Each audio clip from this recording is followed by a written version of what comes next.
اما بعد فاعوذ باللہ من الشیطان الرجیم بسم اللہ الرحمن الرحیم رب اشرح لی صدری ویسر لی امری واحلل عقدۃ من لسانی یفقہوا قولی قال اللہ تعالی فی الکلام المجید والقرآن الرشید وَأَتِمُّوا الْحَجَّ وَالْعُمْرَةَ لِلَّهِ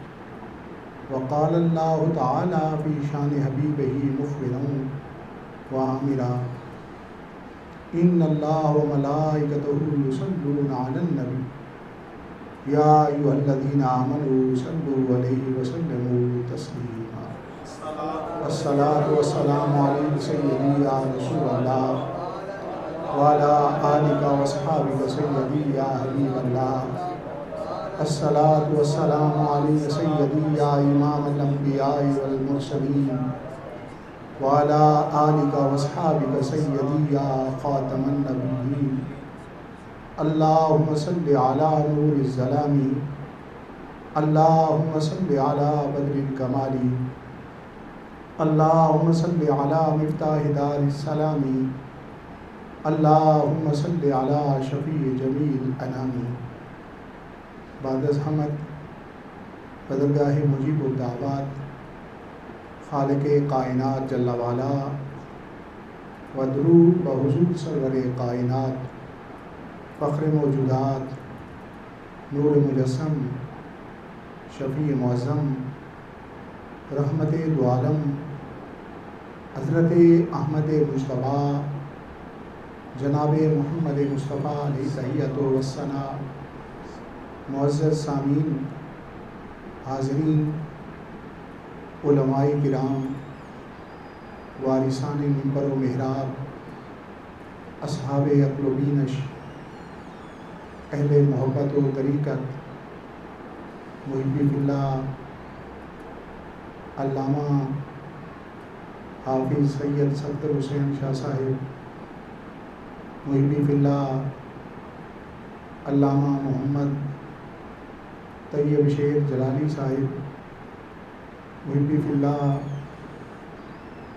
سید اسناد احمد جلالی صاحب اور دیگر اسٹیج پر جلوگر قابل قدر شخصیات آج کی یہ بابرکت اور روح پرور تقریب سعید درس فقہ و تصوف کے سلسلہ کے اندر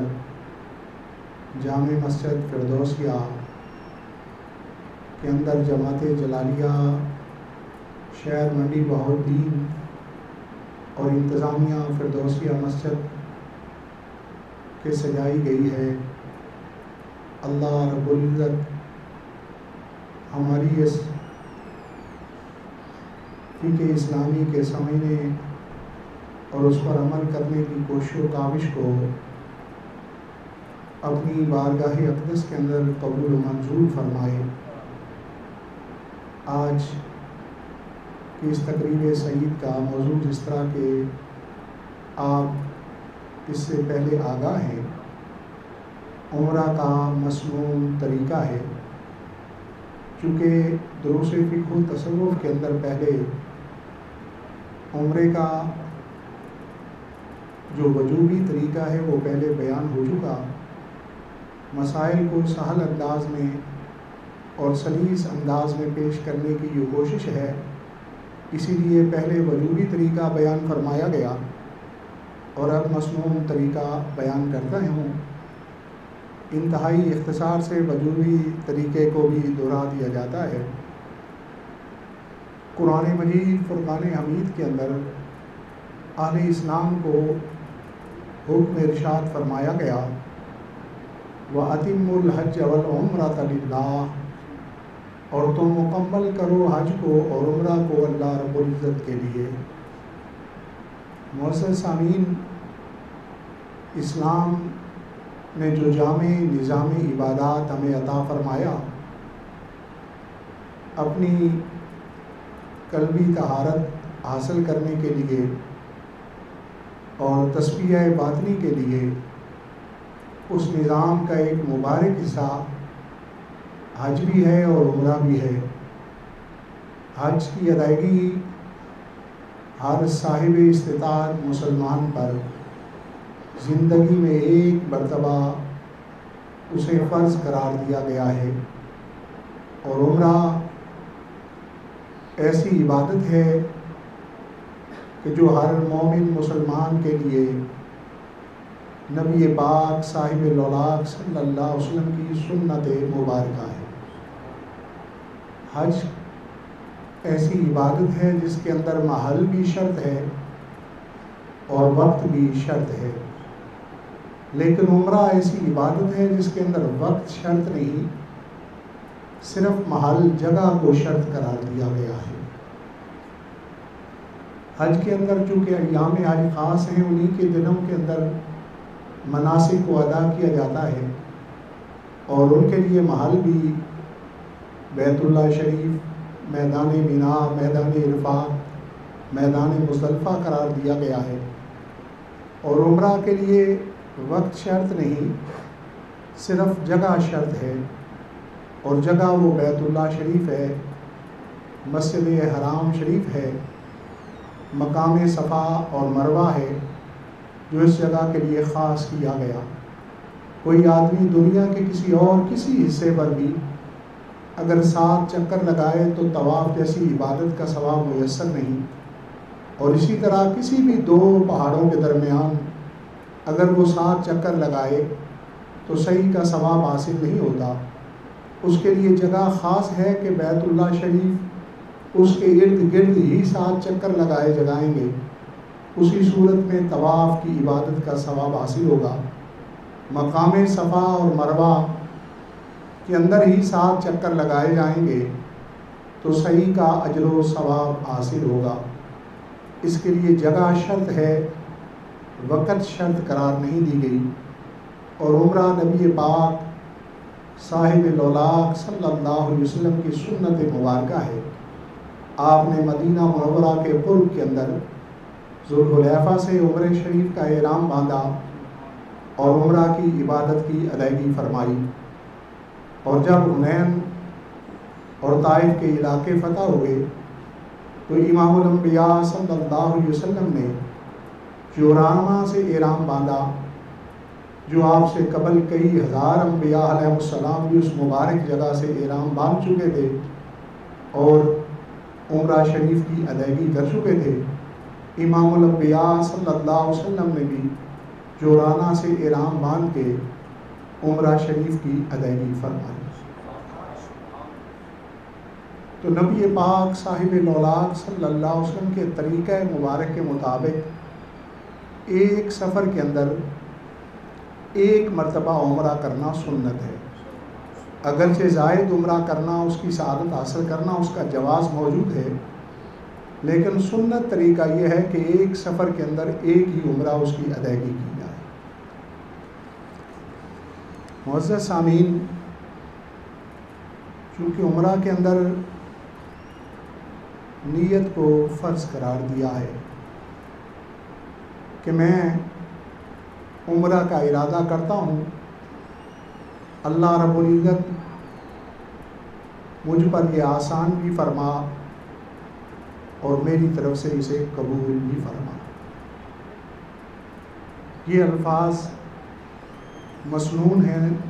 نیت کرنے کے لیے، اور اس کے واجبات جو فقہائے کرام نے بیان فرمائے وہ 3 ہیں: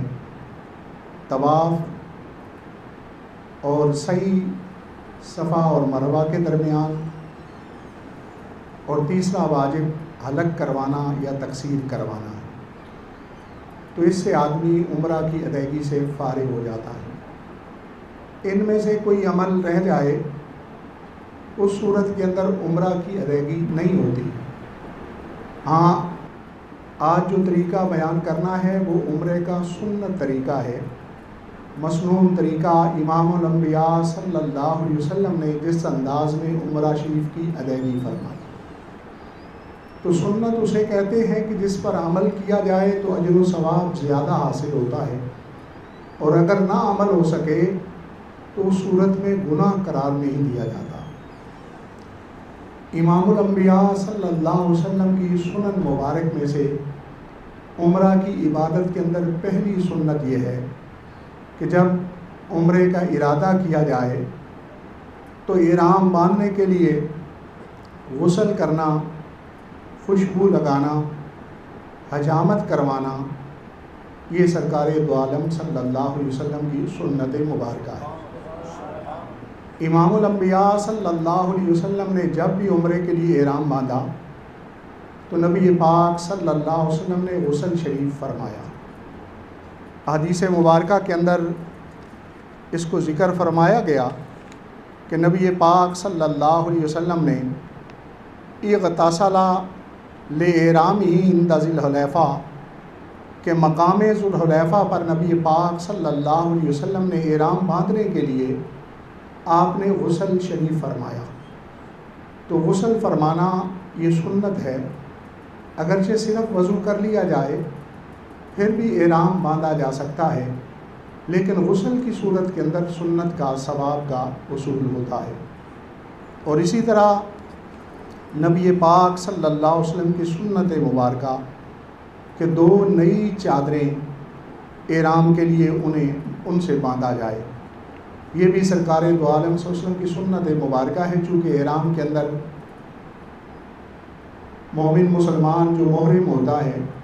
اس کے لیے سلا ہوا لباس منع ہے، تو سلا ہوا لباس جب منع ہے تو چادریں کئی بھی استعمال کر سکتا ہے، لیکن 2 چادریں استعمال کرنا سرکار دو عالم صلی اللہ علیہ وسلم کی سنت مبارکہ ہے۔ انسلا کپڑا استعمال کرنا ہوتا ہے تو بخاری شریف کے اندر حدیث مبارکہ ہے کہ اعتذرا ورتدا عند احرامہ کہ نبی پاک صلی اللہ علیہ وسلم نے ایک چادر مبارک کو بطور ازار یعنی تہمت کے طور پر آپ نے باندھا، اور دوسری چادر مبارک اسے آپ نے اپنے دست اقدس پر اوڑھا۔ تو یہ نبی پاک صاحب الاولاق صلی اللہ علیہ وسلم کی دوسری سنت مبارکہ، جس سے ہم عمرہ کی سعادت بھی حاصل کرتے ہیں اور نبی پاک صلی اللہ علیہ وسلم کی دوسری سنت پر عمل کرنے کا ثواب بھی حاصل کر لیتے ہیں۔ اس طرح تیسری سنت عمرہ کے عمل مبارک کے اندر وہ یہ ہے کہ جب عمرہ کی نیت کرنی ہو تو اس سے پہلے 2 رکعت نماز سنت احرام اس کی ادائیگی کی جائے۔ یہ 2 رکعت ادا کرنا بھی سرکار دو عالم صلی اللہ علیہ وسلم کی سنت مبارکہ ہے۔ حضرت جابر رضی اللہ تعالی عنہ سے مروی حدیث مبارکہ کہ ان النبی صلی اللہ علیہ وسلم بذی الحلیفہ صلی رکعتین عند احرامہ کہ نبی پاک صلی اللہ علیہ وسلم نے مقام ذو الحلیفہ پر احرام باندھنے سے پہلے 2 رکعت نماز آپ نے ادا فرمائی۔ تو ان 2 رکعتوں کے اندر پہلی رکعت کے اندر قل یا ایھا الکافرون پڑھنا اور دوسری کے اندر سورہ اخلاص یعنی قل ھو اللہ احد پڑھنا، اسے مستحب قرار دیا گیا ہے۔ مستحب وہ عمل ہوتا ہے جس کے کرنے سے ثواب ملتا ہے اور نہ کرنے سے عقاب نہیں ہوتا۔ سنت کا جو ہمیشہ تارک ہوتا ہے اسے ملامت کی جا سکتی ہے، لیکن مستحب کے ترک کی صورت کے اندر اسے ملامت بھی نہیں کی جا سکتی۔ تو یہ درجات عبادت کے اندر فرق ہے۔ لا یکلف اللہ نفسا الا وسعہا، چونکہ اللہ رب العزت نے جس اعتبار سے مومن مسلمان کو مکلف کیا اسی طرح احکامات پر عمل کرنا بھی ضروری ہے۔ جو فرض ہے اس کی حیثیت فرض کی ہے،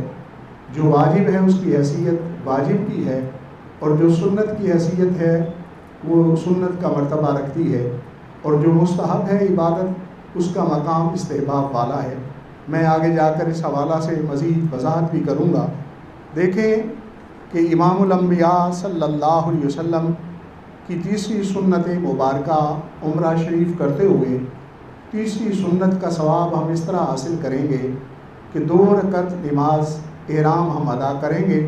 نبی پاک صلی اللہ علیہ وسلم کی سنت کے اندر، اور اس کے بعد جو ہے وہ نیت کرنا ہے۔ نیت آدمی کرتا ہے، اگرچہ وہ واجب فرض قرار دی گئی، پہلے میں نے ذکر کر دیا ہے، لیکن نیت کرنے کا مقام یہ ہے کہ جب 2 نفل بطور سنت نبی پاک صلی اللہ علیہ وسلم کے پڑھ لیے جائیں، اس کے بعد نیت کی جائے، اور نیت کے بعد چوتھی سنت نبی پاک صلی اللہ علیہ وسلم کی وہ تلبیہ کہنا ہے۔ تلبیہ کے کلمات حدیث مبارکہ کے اندر مختلف بھی بیان فرمائے گئے، اور بعض صحابہ کرام رضوان اللہ اجمعین نے سرور کائنات صلی اللہ علیہ وسلم کے اپنے الفاظ مبارک بھی صحیح بخاری شریف کے اندر، مسلم شریف کے اندر انہیں بیان فرمایا،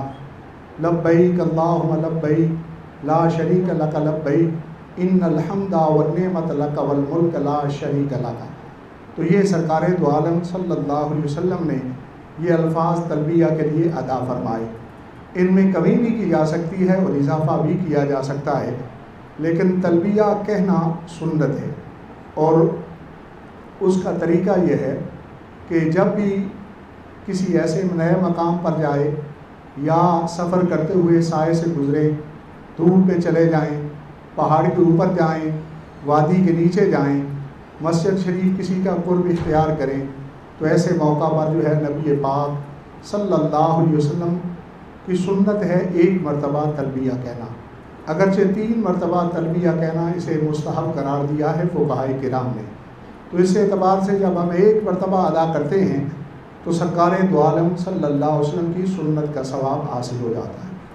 اور حدیث مبارکہ کے اندر ذکر کیا گیا کہ جب سرکار دو عالم صلی اللہ علیہ وسلم تلبیہ کے کلمات ادا فرماتے تو آپ آواز کو بلند فرماتے، تو تلبیہ کہتے ہوئے آواز کو بلند کرنا یہ بھی سرکار دو عالم صلی اللہ علیہ وسلم کی سنت مبارکہ ہے، لیکن یہ سنت مرد حضرات کے لیے ہے، خواتین کے لیے نہیں، چونکہ خواتین کے لیے حکم یہ ہے کہ وہ اپنی آواز کو پست رکھیں، تو تلبیہ کہتے ہوئے بھی ان کے لیے حکم مبارک یہی ہے کہ وہ اپنی آواز کو پست رکھیں، اسی میں ان کے لیے ثواب زیادہ ہے اور اجر زیادہ ہے۔ نبی پاک صاحب الاولاق صلی اللہ علیہ وسلم نے ابتدا فرمائی عمرہ شریف کی ادائیگی کی حجر اسود کے سامنے سے، اور جب آپ نے طواف کی نیت فرمائی تو اس سے پہلے آپ نے اتباع فرمایا۔ اتباع شریعت محمدیہ کے اندر اسے عمرے کے لیے سنت قرار دیا گیا ہے، اور یہ عمل یہ ہے کہ احرام کی جو 2 چادریں ہیں عام حالت کے اندر تو دونوں کندھے جو ہیں وہ ڈھانپے جائیں، لیکن جب طواف کا آغاز کیا جائے اس وقت چادر کو اس انداز میں ڈالا جائے کہ یہاں دائیں طرف سے نیچے سے گزار کے بائیں کندھے کے اوپر جو ہے وہ چادر ڈال دی جائے، دایاں کندھا خالی ہو۔ اسے فقہ اسلامی کے اندر اتباع کہتے ہیں، اور یہ عمرہ کے اندر سنت ہے، اور یہ ظاہر ہے طواف کی نیت کرنے سے پہلے اس طرح کر لینا یہ سنت ہے، اور یہ طواف کے 7 چکروں میں اسی طرح چادروں کو رکھا جائے گا اور سنت طریقے کا اجر اور ثواب حاصل کیا جائے گا۔ لیکن جب ہی 7 چکر پورے ہو جائیں، طواف مکمل ہو جائے، تو پھر چادر کو عمومی حالت کے اندر سر پر اسی طرح کندھوں پر ڈال لینا ہے۔ تو کندھوں پر جب ڈالیں گے تو اس کے بعد ہی ہم مقام ابراہیم کے قرب کے اندر نماز ادا کریں۔ ہاں، اگر طواف کرتے ہوئے بھی درمیان میں فرضی نماز کا وقت آ گیا، آپ نے وہ نماز ادا کرنی ہے، تو ایسی صورت کے اندر دایاں کندھا اگر ننگا ہوگا تو اس کیفیت میں آپ نماز ادا کریں گے تو یہ مکروہ تحریمی ہوگی اور واجب الاعادہ ہوگی۔ اس لیے آپ نے نماز پڑھتے ہوئے دونوں کندھوں کو ڈھانپ لینا ہے، پھر دوبارہ جب طواف شروع کریں، جس چکر سے بھی کرنا ہو شروع، اس وقت پھر آپ دائیں کندھے کے نیچے سے چادر کو نکال کے بائیں کندھے کے اوپر ڈال لیں، اور اس طرح نبی پاک صلی اللہ علیہ وسلم کی سنت مبارکہ کا ثواب حاصل کریں۔ چونکہ ہمارے فقہائے کرام نے حدیث مبارکہ اور نبی پاک صلی اللہ علیہ وسلم کے اسوہ کاملہ سے آپ کی سنن کا بیان فرمایا، بعض لوگ دیکھا دیکھی عمرہ کرتے ہیں، یعنی جس طرح دوسرے لوگ کرتے ہیں اسی طرح ان حرکات کی ادائیگی کرتے رہتے ہیں، تو ایسی صورت کے اندر ایک تو عمرہ شریف کے اندر خشوع و خضوع نہیں رہتا۔ طواف کے اندر بھی دیکھیں نبی پاک صلی اللہ علیہ وسلم کا ارشاد ہے الطواف کالصلاۃ، کہ طواف نماز کی طرح ہے، تو اگر ہم اپنا دھیان ادھر ادھر لوگوں کی طرف رکھیں تو خشوع و خضوع تو حاصل نہیں ہوگا، بلکہ حکم یہ وہ ہے، مستحب یہ ہے کہ بیت اللہ شریف کی دیواروں کی طرف بھی نہ دیکھا جائے، نظروں کو نیچے رکھا جائے اور اس انداز میں طواف کی ادائیگی کی جائے۔ تو اس لیے بعض چونکہ فقہائے کرام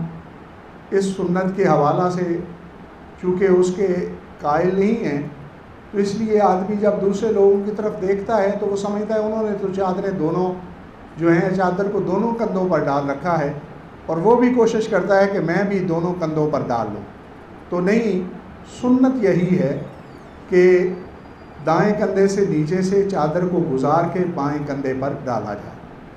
تو یہ سرکار دو عالم صلی اللہ علیہ وسلم کی سنت مبارک، عمرہ کی عبادت کی ادائیگی کے اندر 5ویں سنت کا ثواب اس انداز میں ہم حاصل کریں گے۔ اور اسی طرح طواف کے اندر 6ٹھی سنت مبارکہ وہ رمل ہے۔ یہ سرکار دو عالم صلی اللہ علیہ وسلم نے شوکت اسلام کے لیے اس سنت مبارک کو اپنا طریقہ امت کے اندر جو چھوڑا اور اسے وضع فرمایا، وہ شوکت اسلام اس کا سبب ہے۔ اور رمل کا طریقہ یہ ہے کہ طواف کے پہلے 3 چکروں کے اندر وہ آدمی اس انداز میں چلے جس طرح پہلوان اکھاڑے کے اندر چلتا ہے۔ تو یہ چلنا سرکار دو عالم صلی اللہ علیہ وسلم کی سنت مبارکہ ہے۔ چونکہ جب عمرۃ القضاء کی ادائیگی کے لیے صحابہ کرام رضوان اللہ اجمعین تشریف لے گئے، مشرکین مکہ کا یہ خیال تھا کہ ان کی غذائیں اب ناقص ہیں، سبزیاں کھاتے ہیں، گوشت نہیں کھاتے، تو لہٰذا ان میں قوت و توانائی اس طرح کی نہیں رہی جس طرح کہ مکہ شریف رہتے ہوئے ان کے اندر موجود تھی۔ تو نبی پاک صلی اللہ علیہ وسلم نے شوکت اسلام کے اظہار کے لیے کہ مومن قلب بھی قوی تھا اور آج بھی قوی ہے، مومن قلب بھی مضبوط تھا اور آج بھی مضبوط ہے، آپ نے یہ طواف کے اندر اپنی سنت مبارکہ اپنی امت کے عمل کے لیے اس انداز میں چھوڑی۔ اور یہ اللہ رب العزت کو طریقہ اس قدر محبوب ہوا کہ قیامت تک اگرچہ غلبہ اسلام درمیان کے اندر رہا، سلطنت عباسیہ عثمانیہ کے ادوار کے اندر، پھر بھی رمل کو سنت ہی قرار دیا گیا۔ تو سرکار دو عالم صلی اللہ علیہ وسلم کی 6ٹھی سنت مبارکہ 7ویں سنت مبارکہ جو ہے اس کا اجر و ثواب اس انداز میں عمرہ شریف کی سعادت حاصل کرتے ہوئے حاصل کیا جاتا ہے کہ جب طواف کی ابتدا کی جائے تو وہ حجر اسود سے کی جائے، اور حجر اسود کا استعلام کرنا سرکار دو عالم صلی اللہ علیہ وسلم کی سنت مبارکہ ہے۔ اس لیے کہ حدیث مبارکہ ہے کہ امام الانبیاء صلی اللہ علیہ وسلم جب آپ طواف کا آغاز فرماتے تو آپ اس صورت کے اندر کہ داخل المسجد فابتغوا بالحجر فاستقبلہ وکبر وحلل، کہ نبی پاک صلی اللہ علیہ وسلم طواف کی ابتدا حجر اسود کے سامنے سے فرماتے فاستقبلہ، اور اپنا چہرہ اقدس جو ہے وہ قبلہ شریف کی طرف حجر اسود کی طرف فرما لیتے، اور اس وقت وکبر تکبیر کہتے۔ فقہ حنفی کے مطابق اپنے ہاتھوں کو اس انداز میں اٹھانا ہے کہ کانوں کی لو کے برابر یہ چلے جائیں، اور اس وقت اللہ اکبر لا الہ الا اللہ کہہ کے اس وقت ہم نے طواف کی نیت کرنی ہے، اور نیت اس سے پہلے ہو جائے گی، اور یہ عمل طواف کے آغاز کے لیے ہوگا۔ اور اس کے ساتھ استلام کا طریقہ کہ پھر انہی ہاتھوں کو ہم نے اٹھانا ہے دوسری مرتبہ اور سینے کے سامنے لانا ہے، اور ہاتھ کی ہتھیلیاں ہماری قبلہ کی سمت ہوں، حجر اسود کی سمت کے اندر ہوں، تو اسے استلام کہتے ہیں۔ اللہ اکبر لا الہ الا اللہ کہہ کے اس وقت ہاتھوں کو چومنا ہے، تو یہ استلام ہے۔ اگر موقع میسر آ جائے تو حجر اسود کو بوسہ دیں، اور بوسہ دینا نبی پاک صاحب الاولاق صلی اللہ علیہ وسلم کی سنت مبارکہ ہے۔ لیکن اگر بوسہ نہیں دیا جا سکتا تو حضرت سیدنا فاروق اعظم رضی اللہ تعالیٰ عنہ کو امام الانبیاء صلی اللہ علیہ وسلم نے فرمایا کہ آپ قوی الجثہ ہیں اور جسیم ہیں، جب آپ مومنین ضعیف کے اندر وہاں حجر اسود کا بوسہ لینے کے لیے جائیں گے تو ان کو تکلیف ہوگی، اس لیے آپ یہیں سے استلام کر لیا کریں۔ معلوم یہ ہوا کہ سنت کا ثواب حاصل کرتے کرتے کہیں آدمی وجوب کا ترک نہ کر دے۔ مومن کو اپنے ہاتھ سے اور اپنی زبان سے محفوظ رکھنا یہ ہم پر واجب ہے۔ نبی پاک صلی اللہ علیہ وسلم نے مومن کی شان یہ بیان فرمائی کہ جس کے ہاتھ سے اور جس کی زبان سے دوسرا مسلمان محفوظ رہے۔ تو ایسی صورت کے اندر سنت کا ثواب حاصل کرتے ہوئے کہیں ہم سے وجوب کا ترک نہ ہو جائے، اس بات کا خیال رکھنا انتہائی ضروری ہے۔ تو ایسی صورت کے اندر حجر اسود شریف کا بوسہ لیتے ہوئے اگر یہ اندیشہ ہو کسی کو ایذا ہوگی، کسی کو تکلیف ہوگی، تو ایسی صورت کے اندر استعلام کر لینا اور وجوب کے ترک سے بچ جانا یہ اولا ہے، یعنی سنت کا ثواب بھی حاصل ہو جائے گا اور آپ گناہ سے بھی بچ جائیں گے کہ کسی مومن مسلمان کو کوئی ایذا یا تکلیف دے۔ ہاں کسی وقت اگر میسر ہے کوئی ایسا وقت جب اجتہام نہیں، آسانی سے آپ بوسہ دے سکتے ہیں، تو ضروری نہیں کہ آپ طواف کرتے ہوئے بوسہ دیں جو سنت طریقہ ہے، اس کے علاوہ بھی بوسے کا ثواب حاصل کر لیں۔ چونکہ حجر اسود جنتی پتھر ہے، نبی پاک صلی اللہ علیہ وسلم نے فرمایا کہ یہ گناہوں کو چوستا ہے، تو اس لیے اس کا بوسہ دینا اجر و ثواب کا ذریعہ ہے، اور وہ قیامت کے روز جو اس کو بوسہ دیتا ہے اس کی شفاعت کرے گا۔ سرکار دو عالم صلی اللہ علیہ وسلم نے فرمایا تو ضروری نہیں کہ آپ عمرہ کے دوران کریں، بلکہ اس کے علاوہ بھی جب یہ سعادت میسر آ جائے تو اس سعادت کو حاصل کر لیں اور ایسے موقع پر لوگوں کی ایذا کا سبب نہ بنے۔ اور دوسری بات یہ بھی ہے کہ حجر اسود کو بوسہ دیتے ہوئے چونکہ احرام کے اندر خوشبو لگانا منع ہے، تو ایسی صورت کے اندر کعبۃ اللہ شریف کے جو غلاف ہے اور دیواروں کے ساتھ خوشبو لگی ہوئی ہوتی ہے، جب آدمی کوشش کرتا ہے کہ میں حجر اسود کو بوسہ دوں تو ایسی صورت کے اندر جو ممنوعات احرام ہیں ان کا بھی ارتکاب ہو جاتا ہے۔ اس لیے آپ کوشش یہی کیا کریں کہ استعلام کے ذریعے نبی پاک صاحب الاولاق صلی اللہ علیہ وسلم کی سنت مبارکہ کا ثواب حاصل کریں۔ تو یہ استعلام ایک عمرے کے اندر 9 مرتبہ کرنا سنت ہے سرکار دو عالم صلی اللہ علیہ وسلم کی۔ 7 جو چکر ہیں تو ہر چکر کی ابتدا کے اندر 1 مرتبہ استعلام ہوا، تو 7 ہو گئے، اور جب ہمارے طواف کا اختتام ہوا تو آخری پھیرا تھا 7واں، اس وقت پھر استعلام کیا، اختتام پر تو 8 استعلام ہو گئے، ٹھیک ہے۔ اس کے بعد جب مقام ابراہیم پر نوافل کی ادائیگی کی گئی، پھر زمزم شریف کی برکتیں حاصل کی، اس کے بعد جب سعی کے لیے ہم نے صفا مروہ کی طرف جانا ہے، صفا کی طرف جاتے ہوئے جہاں حجر اسود سامنے آ جائے وہاں 9واں استعلام کرنا سرکار دو عالم صلی اللہ علیہ وسلم کی سنت مبارکہ ہے۔ آج کل دیواریں بن گئی ہیں تو اندازے سے کہ یہاں حجر اسود موجود ہے، کچھ لائٹیں روشنی اور لکیریں مدد کرتی ہیں، تو اس کے ذریعے یہ 9واں استعلام کر کے سرکار دو عالم صلی اللہ علیہ وسلم کی سنت کا ثواب ہم حاصل کر سکتے ہیں۔ تو اس انداز میں ان سعادتوں میں سے جو سنت کے ثواب کے اصول کی ہمیں عمرہ کی عبادت کے اندر نصیب ہوتی ہیں، ان میں سے جب ہم نے طواف کو مکمل کر لیا 7 چکر، تو اس کے بعد مقام ابراہیم کے قرب کے اندر 2 نوافل کی ادائیگی کرنا، یہ بھی سرکار دو عالم صلی اللہ علیہ وسلم کی سنت مبارکہ ہے۔ اس کے بعد زمزم شریف کا پینا، یہ بھی سرکار دو عالم صلی اللہ علیہ وسلم کی سنت مبارکہ ہے۔ بعض علماء نے اسے مستحب بھی قرار دیا،